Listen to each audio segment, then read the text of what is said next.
welcome back to the channel. Guess what? It is finally December, which is kind of crazy because this year just flew by so fast. I don't even know what happened. It doesn't make any sense. But I thought it would be fun to do a video where I read Christmas books, and I have 4 here picked out, some of different genres, some from authors I've never read before. Actually, you know what? I've never read any of these authors before, so that's pretty exciting. I've read a couple holiday or like Christmas themed books in the past, like honestly like 1 or 2, and I don't think I really enjoyed them that much. Like they just weren't very memorable, but I wanted to give it another try, you know? We're also gonna be doing some Christmas themed activities in this video. I need to finish setting up my tree, which is not actually a tree, it's a cactus. My husband talked me into it. You'll see it later. I have some little sugar cookies, you know the kind with a little design on them. I haven't had those in so long and I thought it would be really fun for the video. For Halloween and October, I did a vampire themed reading vlog. That was a lot of fun. This time around, we're doing it Christmas style. So let's talk about the books that I picked out for this video. Comfort and Joy by Kristen Hanna. She wrote several other very, very popular books. I know a lot of people are huge fans of her writing and her writing style. I've actually never read any of her books before, even though I do own one. But this will be my first introduction to her work. And this book is actually described as a modern day fairy tale. Now, like I said, I've never read Kristen Hanna before. A part of me kind of feels like this might have some romance elements in it. I'm not 100% sure, but I do think that she kind of leans more towards just fiction or like literary fiction. So that'll be cool just to kind of break up the genres and have a book more like that versus just strict rom-coms. Next, we have A Holiday by Gaslight. I've heard a lot of people say that Mimi Matthews is so good at creating tension and angst and slow burn without any spice. So this book is about a woman who needs to marry for the sake of her family, and she's courting this guy for about 2 months, and he is just not really it. Like, he doesn't have a lot of emotion. He's just kind of quiet and she's not feeling it. So she wants to break it off,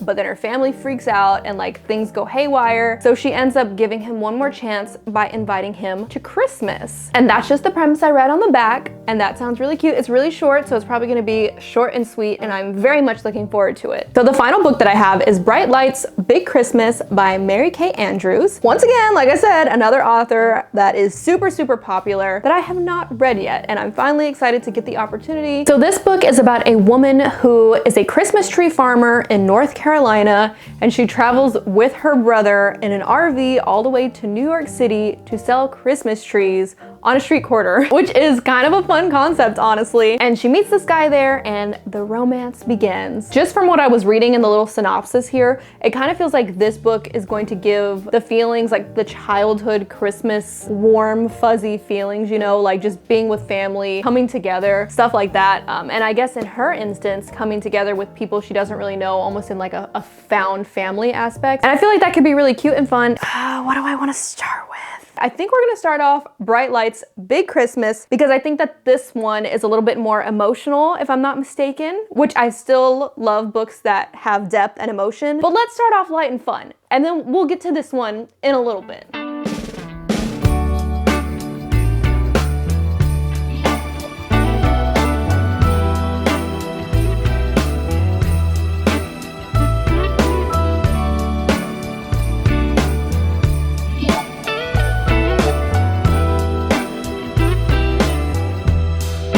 Merry Christmas, baby.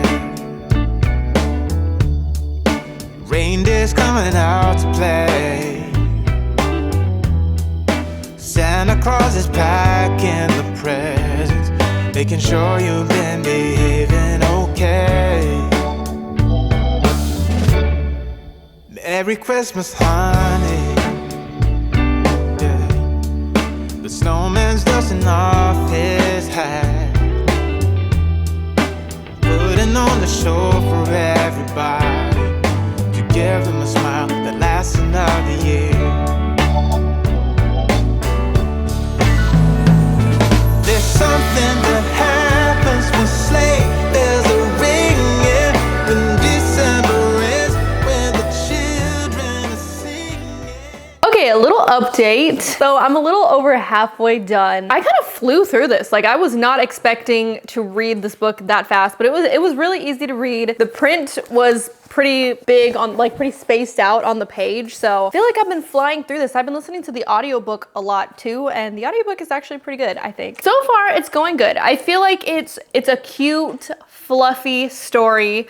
Surprisingly, I thought it was gonna be more of a romance book, but it's not really. It's kind of reading more like a women's fiction, like a women's Christmas fiction book. I've said this before and I'll say it again, contemporary romance. I mean, this is like kind of more like contemporary fiction, but just contemporary romance in general is not really my all-time favorite genre, but I feel like this is still a really good, easy to read, cute, fluffy book. I think Mary Kay Andrews described it as like a cup of hot cocoa, and that's kind of what it feels like. You're just following this woman who's kind of in a weird stage of her life because she lost her job, she just broke up with her boyfriend, she moved back home, and now she's helping run the family business by selling Christmas trees in New York City, which they do every single year, and they've been doing it for like 30 years. So everybody on their block that they sell the Christmas trees in knows who they are and always buys trees from them. And she used to do it when she was younger, like as a little kid, but she hadn't done it in years, like help them sell the trees. So she's kind of re-entering that world, and it's helping her to kind of have a new lease on life, I guess. There is a little romance element. Like, I wouldn't consider it like a romance plot line, really.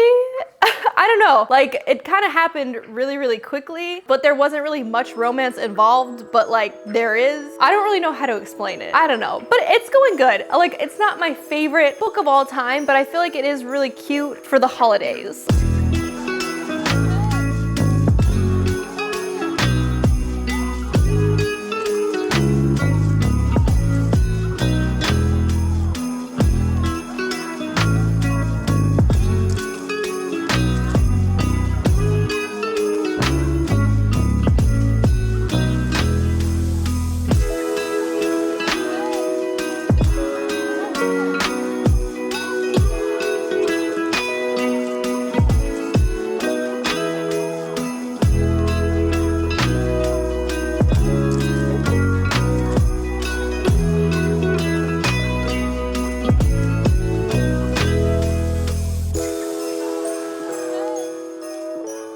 So I just finished Bright Lights, Big Christmas, and overall, I thought it was a cute book, a cute story. It honestly felt very much like a Hallmark movie, like a Christmas Hallmark movie. I did have a couple kind of problems with it. Problem sounds weird. That's like a weird word. But like, you know, there were some things that I was kind of like, that maybe brought the rating down a little bit in my head as I was reading it. Number one, there was a lot of repetitiveness and like a plot line that kind of didn't really go anywhere a majority of the book, at least not until the very end. And I will say, I didn't go in this expecting that much, because I feel like you kind of know what you're reading when you read a book like this, when you know it's gonna be like a fluffy Christmas romance novel, you know? So I wasn't like, you know, expecting too much. There was a lot of repetitiveness in the sense that Carrie and her brother, they were selling Christmas trees. That was like kind of the whole thing. And there was so many chapters that would go by where it was just them like swapping shifts, and like Carrie going to the store and like getting stuff to make wreaths, and then selling some more trees, and then going to get some food, and then sleeping again, and then like it just kind of repeated a lot. And then her relationship with Patrick was kind of non-existent, and then all of a sudden they were like insta-lovey, and I'm just like not a big fan of like insta-love in romance books. I don't know, I feel like I wouldn't even consider this a romance book, even though I'm pretty sure that's what it's marketed as. Definitely the most interesting element of this book was Mr. Hines, and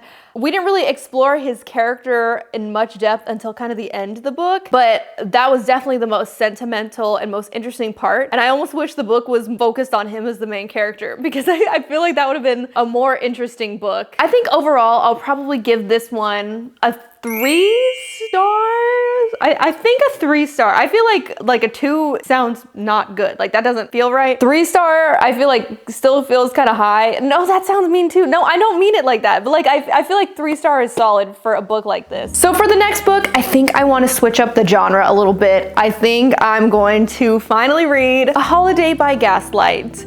I have been looking forward to reading this one so much. This is probably my most anticipated read on this list, and I just want to read it now. I don't want to wait any longer. I want to get into some historical romance, and this is the first Christmas historical romance that I will have ever read. So let's get into it.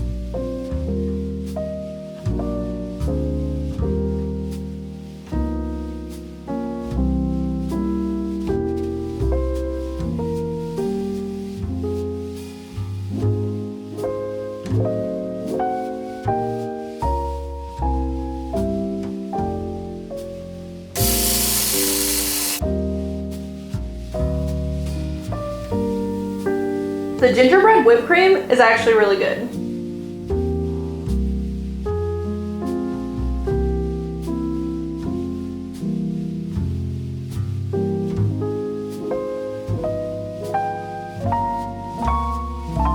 So I'm currently around halfway through with A Holiday by Gaslight. And y'all, I'm loving it. I'm loving it so, so much. I totally understand the Mimi Matthews hype. I'm actually sad that this book is only a novella and it's not longer because I'm loving the story so much. It's crazy because I feel like this book is actually kind of based on misunderstandings, which typically a lot of people don't like misunderstanding trope in romance books. In my opinion, this is just done so well, and it's almost coming from a place of like sweetness, you know? Like it's almost like sweet and innocent in a sense. I don't know.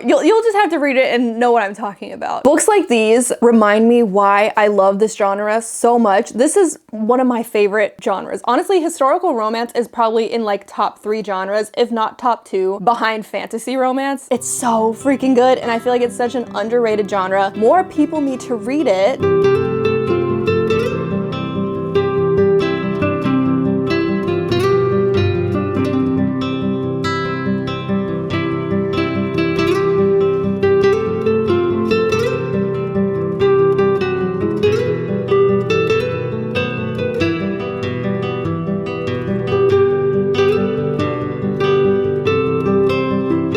So I just finished A Holiday by Gaslight by Mimi Matthews, and overall I really, really enjoyed this. It was a very cute little Christmas historical romance. I think overall I'm probably gonna give it a 4 stars. Which, side note, I was thinking about the book I read before this, Big Christmas Bright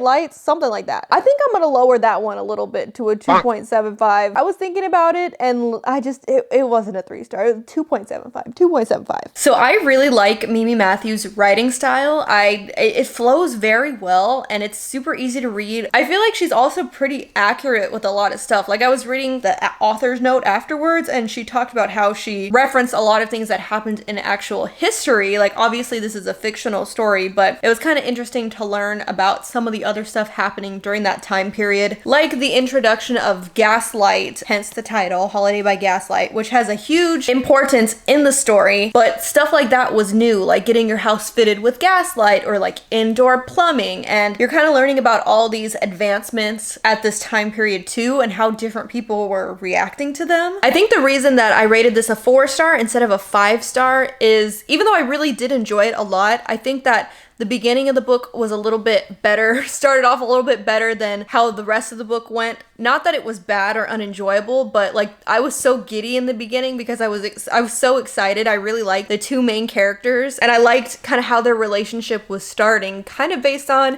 miscommunication, but in like a sweet kind of way. I don't know. It's hard to explain, but I was really excited about that. And then the rest of the book just wasn't as exciting, I guess, but it was still fun and you were still exploring their relationship, but I guess it lost maybe just a little bit of tension. I also did not really enjoy the side characters as much in this book. Nothing really came of it. I'm not gonna spoil or anything, but some of the side characters were just a little bit annoying. Maybe they just were kind of awful sometimes. So for the next book, Comfort and Joy by Kristen Hanna, and this one is a fable. So I'm assuming that's kind of like a novella similar to the last one, like a little Christmassy short story. I'm really excited to jump into this one. Another author I have been wanting to read for a while now.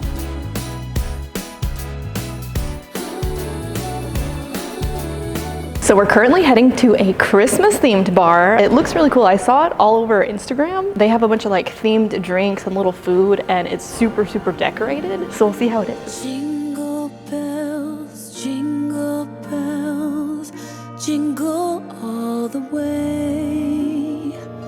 Oh, what fun it is to ride in a one-horse open sleigh.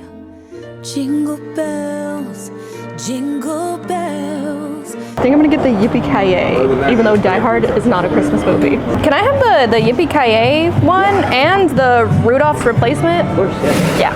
Yeah. Yippee-Ki-Yay and the Rudolph replacement. Thank you. You're welcome. Whoa. That's pretty good. replacement, which I guess because he's a dinosaur, I'm assuming. Oh my gosh. I forgot this has like chai and like chocolate and stuff in them. It's very sweet. Or you know what? I don't think it's chocolate. I think it's coffee. Very desserty. They're both pretty good.